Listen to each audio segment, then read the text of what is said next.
Welcome to zero loss option trading. दोस्तों, intraday trading का सबसे बड़ा सीक्रेट हम आपको बताने जा रहे हैं। देखिए, इंट्राडे ट्रेडिंग में सबसे बड़ी समस्या क्या आती है कि जो स्टॉक्स आपको लगता है कि अभी बढ़े नहीं है, इनमें एंट्री सेफ है, उनमें जब आप एंट्री करते हो तो वो चलते ही नहीं है। और जो स्टॉक भाग रहे होते हैं उनको आप क्यों नहीं ले पाते? क्योंकि आपको लगता है कि ये तो बढ़ चुके हैं, अब इनमें तो मामला बहुत रिस्की हो जाएगा। तो ऐसे आज की बात अगर हम करें तो आपको ऐसे दो स्टॉक्स दिखेंगे जिन्होंने आउट परफॉर्म किया, इतना भागेगी जितना कोई सोच भी नहीं सकता है। आईआरसीटीसी और जिल में ये हुआ है। तो हमको करना क्या है, कैसे पकड़ में आएंगे ये स्टॉक्स? देखिए, जब हमने आपको ऑल इन वन स्क्रीनर या 325 पीएम स्ट्रेटेजी दी तो आपको उस स्क्रीनर में साफ साफ दिखता है कि जिल और आईआरसीटीसी वहां परफॉर्म कर रहे हैं। आपको ये भी दिखता है उन्होंने वीक का, मंथ का, ईयर का हाई तोड़ा है। अब पहले से वो स्टॉक बहुत ज्यादा प्लस है। आपने देखा है कि आईआरसीटीसी कहाँ खड़ा था और कहाँ आ गया है।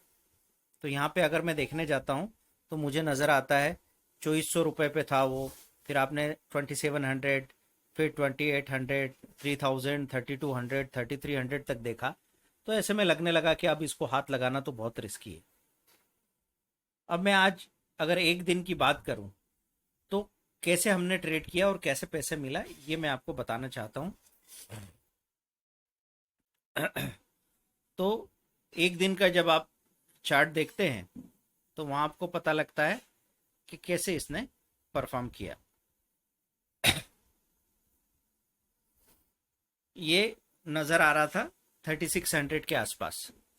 अब आपको बहुत सारी बातें नहीं सोचनी थी।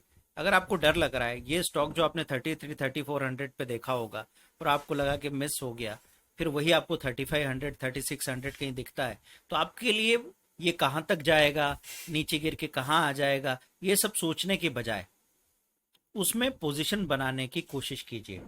10 शेयर ले लीजिए। अगर आपको डर लग रहा है, आपने 10 शेयर परचेज किए और 20 रुपए, 20 रुपीज का स्टॉप लॉस लगा दिया। तो आपके लिए सिंपल सी बात है कि आपने कितना बड़ा रिस्क लिया है। ये रिस्क आपके लिए है 200 रुपए का। अब आप सोचेंगे 200 रुपए का एसएल लेके मुझे क्या मिल जाएगा यहां से। देखते हैं, जब कोई स्टॉक ओवरबॉट जोन में चला जाता है तो वो ऐसे ऐसे हाई बना सकता है जो आप कल्पना भी नहीं कर सकते। तो आज हमने क्या किया कि ऐसे ही आईआरसीटीसी को 3570 पे कहीं बाइंग की, स्टॉप लॉस लगा दिया 15 पॉइंट का 30 शेयर्स में। क्यों? क्योंकि हम 2900, 3200 पे पोजीशन बना के प्रॉफिट बुक करते जा रहे हैं। लेकिन हमेशा क्या कर रहे हैं, पहले बड़े वॉल्यूम में काम कर रहे थे, फिर वॉल्यूम को थोड़ा मीडियम वॉल्यूम किया, और जब बहुत ऊपर के पिक्स पे ये खड़ा है तो वॉल्यूम को बिल्कुल कम कर लिया। लेकिन ऐसा कभी नहीं किया कि पार्टिसिपेशन ही नहीं है। तो सिंपल सी बात, 30 शेयर्स लिए, स्टॉप लॉस लगाया 20 रुपीज का, मतलब आपके लिए 600 रुपए का रिस्क था। 600 रुपए का रिस्क क्यों लिया? क्योंकि हमको हाथ ही नहीं लगाना है, इतना ऊपर जा चुका है, लेकिन फिर भी कोई छोटा ना छोटा छोटा पार्टिसिपेशन जरूर रखेंगे।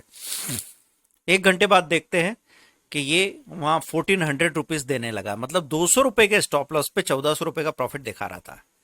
अब दिन में ऐसा लगा कि दिन के डिप में लुढ़क जाएगा। दिन के डिप में बिल्कुल सेलिंग नहीं आई और वापस अपने हाई तोड़ने लगा, तो वहां पे 50 शेयर और ऐड किए और वहां पे 10 या 12 रुपए का स्टॉप लॉस लगा के और छोड़ दिया। 500 से 600 रुपए का रिस्क था। फिर उसको 40 मिनट्स के लिए छोड़ दीजिए। हमेशा मैं बोलता हूं पोजीशन बना के 40 से 50 मिनट के लिए छोड़ दीजिए। वापस आके देखा मैंने, वो 100 रुपए ऊपर था। दोस्तों, 60-70 शेयर्स में 7000 रुपए का प्रॉफिट मिल रहा था। 7000 रुपीज, जस्ट 70 शेयर्स।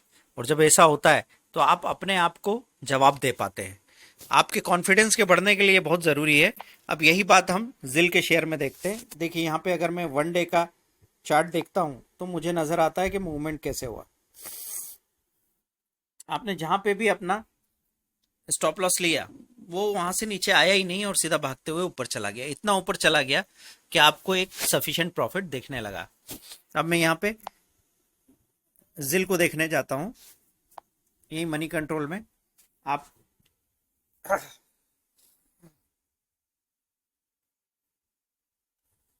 स्टॉक देखते हैं तो जिल का चार्ट कैसा था।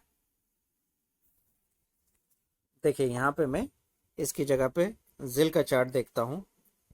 अब बहुत सारे लोग कहेंगे कि सर वो इतना भाग के ऊपर चला गया कि हम क्या करते, और हम आपसे क्या कह रहे हैं कि सपोज ये स्टॉक है,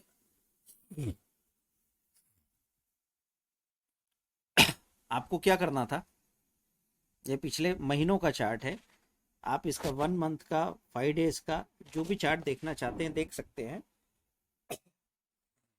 आपको यहाँ पे पता लगेगा कि सपोज ये 187 पे बंद हुआ था, 205 रुपए पे खुल गया, सीधा ऐसा लग रहा था सर्किट पे ही है।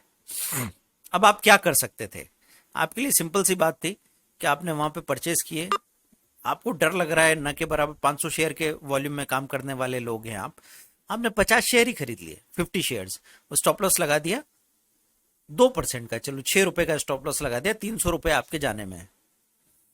अब उसके बाद जब आप इसको टाइम देंगे तो ये धीरे धीरे अगर वहां से भाग के 5 रुपए से 15 रुपए चला जाता है तो आपकी हिम्मत बढ़ती है, हम वहां थोड़ा प्रॉफिट बुक करते हो, हाई पे थोड़ा और क्वांटिटी ऐड करने के लिए आप सौदा लगाते हो और आप बहुत कॉशियस रहते हैं। आपको लगता है कि नहीं भैया पलटेगा तो बहुत तेजी से नीचे आ सकता है, तो आपको ऐसे लगाना है, कंप्लीटली ये ध्यान रखना है। जो भी व्यक्ति स्टॉप लॉस लगाना जानता है वो किसी भी वक्त किसी भी रैली में एंट्री करके बहुत अच्छे पैसे बना सकता है, लेकिन स्टॉप लॉस में आपकी सेलिंग प्राइस में और ट्रिगर प्राइस में गैप अच्छा होना चाहिए।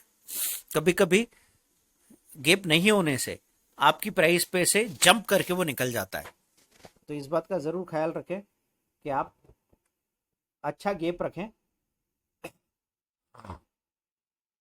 यहाँ पे देखो डिटेल चार्ट जब आप देखने जाते हैं हॉरिजेंटल चार्ट में तो यहाँ आपको लंबा चार्ट नजर आता है, और जब वर्टिकली आप देखते हैं तो 1 डे का चार्ट आपको दिखेगा।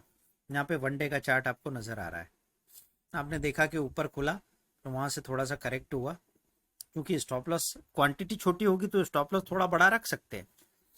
हमने स्टॉप लॉस बड़ा रखा था, स्टॉप लॉस हिट भी हो गया तो छोटी क्वांटिटी होने पे दोबारा एंट्री करने में दिक्कत नहीं आती। अब आप सोच लीजिए 210 215 के बीच में कहीं भी जिसने पोजीशन बनाई है 261 में उसमें कितना बड़ा प्रॉफिट बनाया। सुबह से शाम तक के लिए अगर छोटी सी क्वांटिटी ऐसे लगा के छोड़ दिए तो आप उसको ऑटो स्क्वायर ऑफ होने तक छोड़ के रख सकते हैं और फिर देखो आपको फायदा कैसे मिलता है।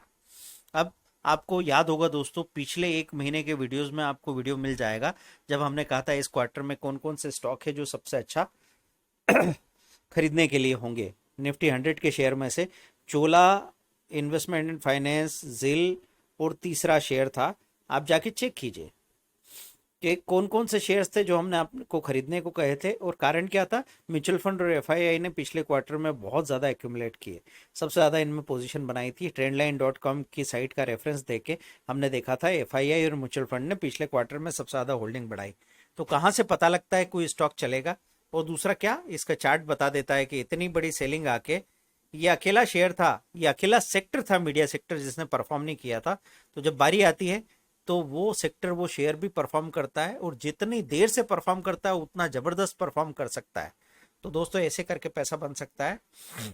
आपको दिमाग में रखना है कि अगर जब भी कोई रैली आए और कोई स्टॉक एक तरफा भागता हो तो उससे डरने की बजाय उसमें एक छोटी सी क्वांटिटी में पोजीशन बना के एक स्ट्रिक्ट स्टॉप लॉस, जिसमें आपकी स्टॉप लॉस प्राइस और ट्रिगर प्राइस में गैप सही हो, मतलब कम गैप मत रखना, और बिंदास आप पोजीशन बना के छोड़ दीजिए। आप देखिए आपको 1:3, 1:5, 1:10, 1:20 तक का भी प्रॉफिट मिल सकता है।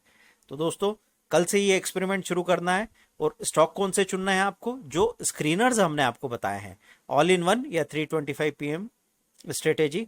ये स्ट्रेटेजी अगर आपने नहीं ली है तो डिस्काउंट ऑफर्स में आपको जीरो लॉस ऑप्शन ट्रेड पे कहीं मिल जाएगी। आप बात करें स्टाफ से 8269399398, 8269399398, 9630015450। Thank you very much, bye.